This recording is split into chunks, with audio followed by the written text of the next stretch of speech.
Hello बच्चों, आज की वीडियो में अपन कक्षा 5वीं के हिंदी विषय में पाठ 1 पुष्प की अभिलाषा के प्रश्नों के उत्तर को सॉल्व करेंगे। तो अभ्यास प्रश्न में लिखा है कि निम्नलिखित शब्दों के अर्थ शब्दकोश से खोज कर लिखिए। जैसे सुर वाला है ना, तो इसका देव कन्या, बिंद, बनना, सम्राट, राजा, इठलाना, इतराना, पथ, रास्ता, शीश, सिर, सब, मृतक शरीर।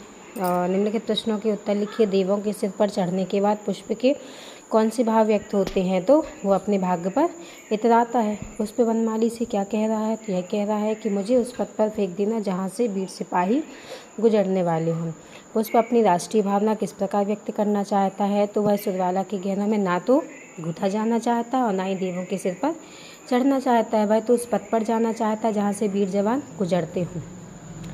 पुष्प ने कहाँ कहाँ नहीं चढ़ने की इच्छा व्यक्त की है? तो सम्राटों के शव पर और देवों के सिर पर। इसके बाद कुछ पंक्तियाँ हैं इसी पाठ की, उसके अनुसार के क्वेश्चनों का आंसर देना है।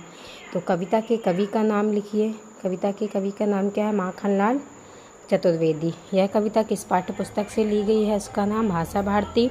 इस कविता के पाठ का नाम क्या है? तो पुष्प की अभिलाषा। मुख्य भावना क्या है? देश प्रेम, त्याग और बलिदान की भावना। इसके बाद भाषा अध्ययन में देखेंगे कि कुछ शब्द दिए हैं जिनका उच्चारण करके उनका वाक्यों में प्रयोग करना है। सुर वाला, पुष्प सुरवाला के गहनों में नहीं गूंथना चाह रहा है। सम्राट, पुष्प सम्राटों के शव पर भी नहीं चढ़ना चाहता है।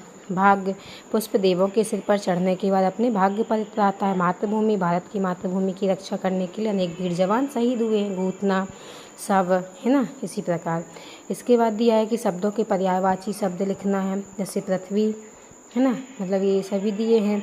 इसके बाद है कि शब्दों के शुद्ध रूप लिखना, जैसे सम्राट, मातृभूमि, गूथा, बनमानी, पथ, शीश, सिर। इसके बाद दिया है लास्ट क्वेश्चन है कि संज्ञा और क्रिया शब्द छांटकर अलग अलग करना। जैसे संज्ञा शब्द में कौन कौन से? सुरवाला, पुष्प, हरि, देव, सिर, बनमाली। क्रिया में गूंथना, चाहना, इठलाम, चढ़ो। ठीक, धन्यवाद।